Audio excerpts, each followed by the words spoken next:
Folks, back in the Bossman show, friend of the show, A.W. Hamilton, Eastern Kentucky Colonels, OVC, 12-2 on the year, 7 in a row, got a big game tonight against UT Martin. Coach, what's up? How you doing, man? Man, thanks for having me on, man. You know, I always enjoy being with you. Yes, indeed. Well, Coach, let's go back to March, man, when everything kind of went down with COVID, man. You was already done with your season, but how was it for your guys going home from spring break, not seeing them again for months, and then coming back and trying to reacclimate them to, the new way of life with protocols and COVID? You know, it was a challenge because, we were having such a promising year. We go 12-6 in the OVC. We make a run in the OVC tournament. It was our first OVC tournament win since 2014. We're geared up to playing the CIT, and then boom, the COVID hits. And, I got to bring the guys in and tell them that, one, we're not going to be playing, and two, that, they're going to be going home for the rest of the semester. It was a very strange and scary time. And it was hard to the adjustment on the academic side. That was our main focus. And it was a challenge. You go from being in class with your professor to then, everything is via Zoom, online. And, so it was a challenge for our guys, but I was proud of how they handled it. And, we got through the semester, and I was really proud how they had faced that adversity. Most definitely, Coach. I know for me, I couldn't do it for virtual learning. That would suck for me. I got to be in class. So, I'm pretty sure your assistant coaches played a big role as well. Academic advisor, I mean, keeping your young men's mind focused when they're at home away from you guys. They had structural study halls and things like that on campus. So I can only imagine how great a job your staff did, your assistant coach and your academic advisor, to keep your young men grades high through this tough time. No, they did a phenomenal job. We've got Eastern Kentucky. I tell people this all the time. This is a big time place. We have such great people here, and it's a booming university. It's growing. There's new dorms, dining facilities, rec centers. I mean, this place is rocking here, man. I got to get you down here so you can see it. You wouldn't believe it. I mean, it's unbelievable. Yeah, I haven't been in a long time to see you guys' campus in Richmond. It's real nice too up there, man. It's real laid back. You're not that far from Lexington, Kentucky. It's kind of you town to yourselves in a nice little tucked off area there, man. I like your campus. I gotta see it for real. I gotta come there and see it. When I go up see it, go up the way, come up your way. I go to Louisville all the time, so I gotta come by and see you guys for real. Oh, listen, man, you got to stop in here, man. We'll hang out. I'll take you to my lunch spot around here, man. You'll love it, man. You'll be so impressed with what we're doing here, though. It's not just the basketball piece. It's everything. When you talk about over $350 million of student life enhancements in the last 45 months, and all the renovations and the things they're doing, the community here, it's just impressive. It'll blow you away. Now, Coach, speaking of that, now I know that helps you in recruiting because I know when your facilities are upgraded and you have a great campus like you have, you're winning games. So how was it? I know you're an in-person guy. I know you love to see people. So how was it recruiting via Zoom this year, man? Trying to get your 21 class filled, 22 classes filled via Zoom, and the dead period probably be longer this year past April.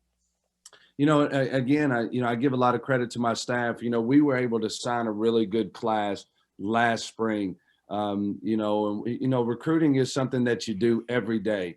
And when we got hit with the pandemic and, we couldn't go out on the road, we couldn't see people, we were already had so many great relationships developed for the process of recruiting and developing those relationships. So, we signed a really good class. And then as we continue to go forward, it's a challenge because you know how it is, man.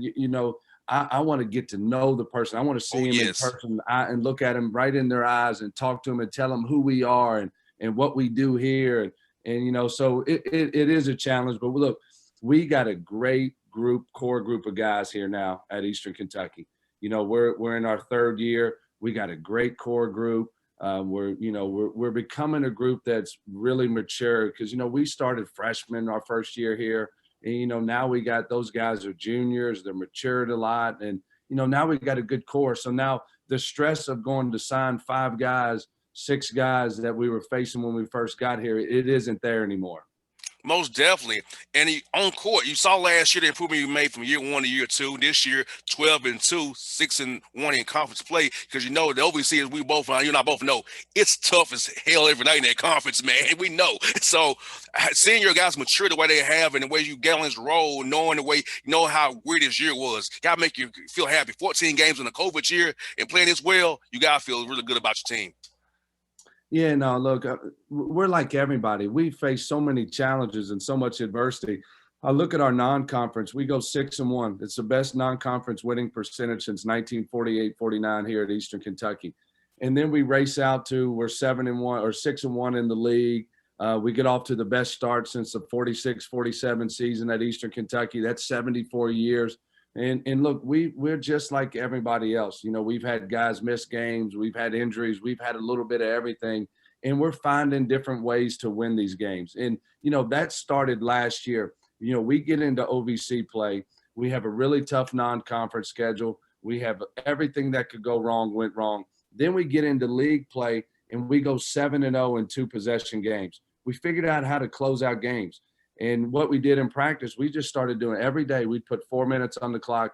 I'd put 81, 80, 78, 74. We would just do situational things. And because we had to figure out how to win these close games. And we did that. And then this year, we fast forward to this year, we're doing the same thing. You know, I think we're 4-0 in 2 possession overtime games in our conference. We figured out how to win close games. And that's what a good basketball team's got to do. You know, you got to win 4-minute games at the end. That's just what it is. Oh yeah, and let me ask you, Coach, how's making practice, a plan for practice change for you this year? Because I know in the past you want to do a certain way. So how has practice been trying to make it, you know, without getting guys sick and hurt? Because you know you got to deal with this COVID thing. How's that been playing practices going forward? You know, our style, and, you know, I give Coach Keats a lot of credit for this, you know, working for him, playing for him. You know, what we do is we get our kids in the best shape they can possibly be in. Everybody on our team is in the best shape of their life. And so what we say is, in our program and the way we play, we're built for this type of adversity. Because look, everybody's got to play.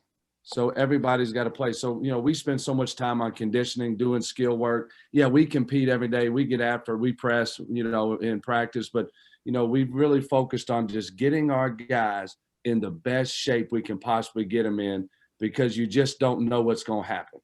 You got that right, and you know you got, like you said, it's so just inflexible, so flexible. And I'll tell my staff this too, Coach. You got to adapt, overcome, and conquer. Because I have interns, of course, six of them, and they all young, so I got to teach them the way. You know, like look, you got to Yeah. this is life. This is life here. So if for your team, how'd you approach this year and tell them that this is life? You know, you got to be flexible. You got to adapt. You got to overcome and conquer adversity whenever it comes your way. Yeah, you know, one of our things is here is that no matter what, we're always going to stay together, and we're going to bend, but we're not going to break. No matter what gets thrown our way, we're going to stay together. And that's what's made. That's what our group is all about. The best thing about our team is, yeah, we're super talented. We got great depth. We got great players. But our guys love each other. Our Oh yeah. chemistry is through the roof. I've had 2 teams. I've been a head coach. This is my 9th year. I've had 2 teams before this year that the chemistry was magical. My first year as a head coach, I had Montrezl Harrell, and our chemistry that year was incredible. And we go 38-1. We lose in the national championship game when I was at Hargrave. And then in 2016, we win the national championship, and we go 43-2. And our chemistry was through the roof. It was through the roof because everybody loved each other. It's very rare when you have a team like that. Our team now, these guys, they love each other. And that's the best thing about our group.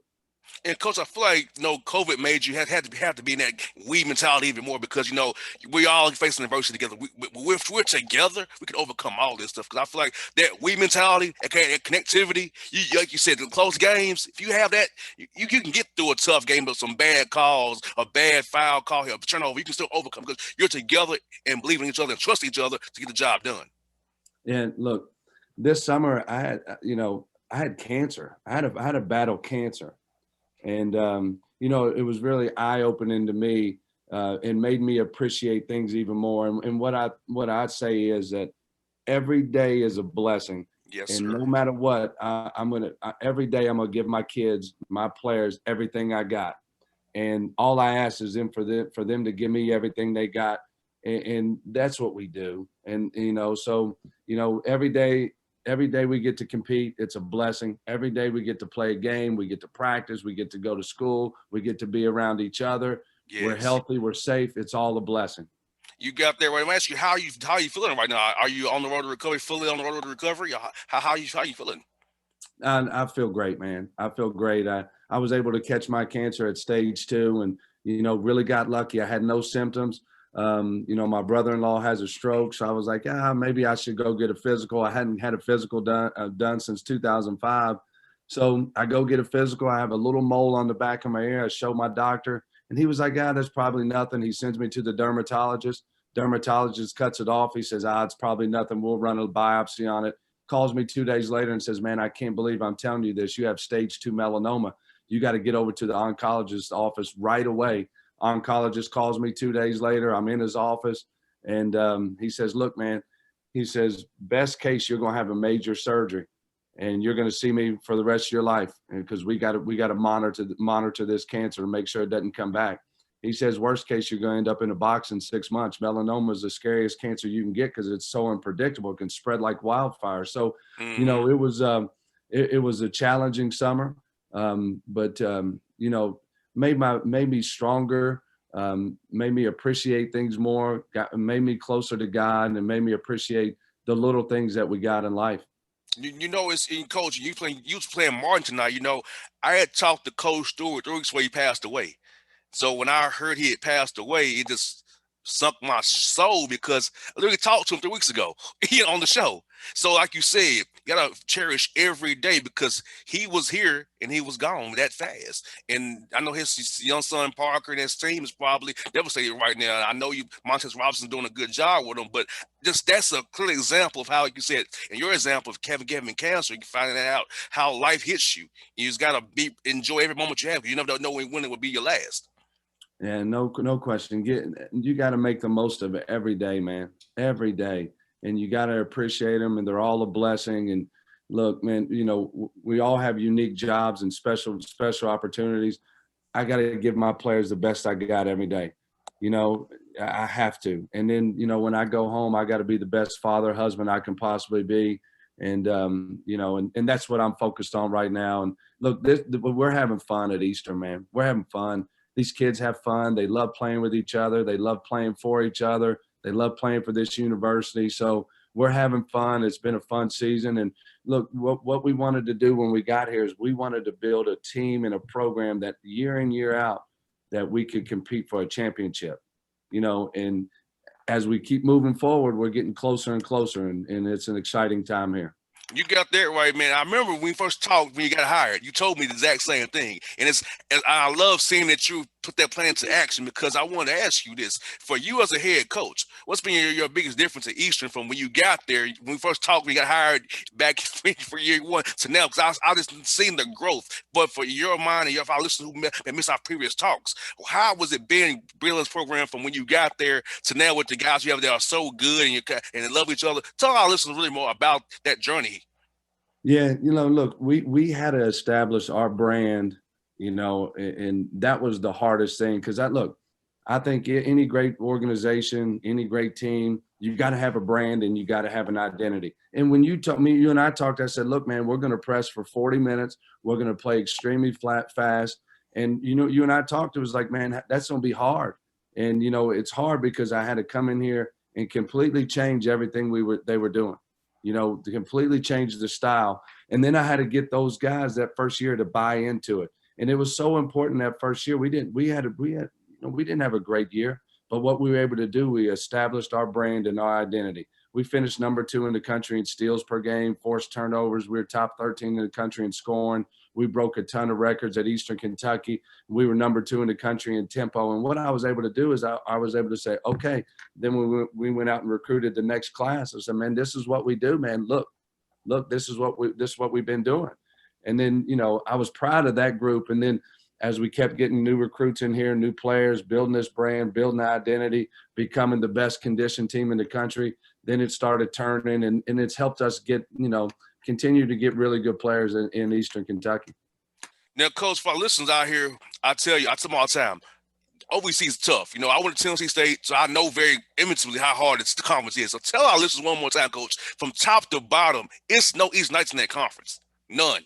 No, there is no easy nights in this league. I mean, there's great coaches, there's great players. You know, going on the road in any league is tough to win. So, you know, you know this league, man. This league is tough. You know, you talk about Murray, Belmont, Austin P, Jacksonville State. I mean, I could talk about all the teams. You know, this is a tough league, and you know that's why when we're sitting here 6-1 in the league, we still got a long way to go, man. A long way to go. You know, you can lose every night in this league. You get out there. I remember back in my day when I was around was Frankie Allen and those guys and Ty Alexander. I was around then, all those old days, man. But yeah, Coach, for my list, for people who listening, Coach, Atlanta House, go play Coach Hamilton because you'll come home and play Jacksonville State, also 100 miles away from here. So go play for Coach Hamilton in Eastern Kentucky. If you can play the game of basketball, you want to press, have some good time, and have a fun, Coach. High school kids, holler at my man up at Eastern. Do that, please. If you want to play fast and run and get up and down, shoot a bunch of threes, hey, this is it for you. Come on. We want you. Well, Coach, man, thank you for your time today on a game day. Look, I'm going to take about another offer, man. I got to come there and see you guys in Richmond, man. I would love to see what you guys are doing up there. I love the Colonels. You always been good to me, man. And I wish you the very best of you healthily, and your players will be healthy as well, Coach. Hey, thanks for having me on, man. Love talking to you. You're my guy, man. I'll see you soon. Come on down here. I sure will, Coach. Hey, buddy, be good, man. See you soon, brother. All right, see you. All right.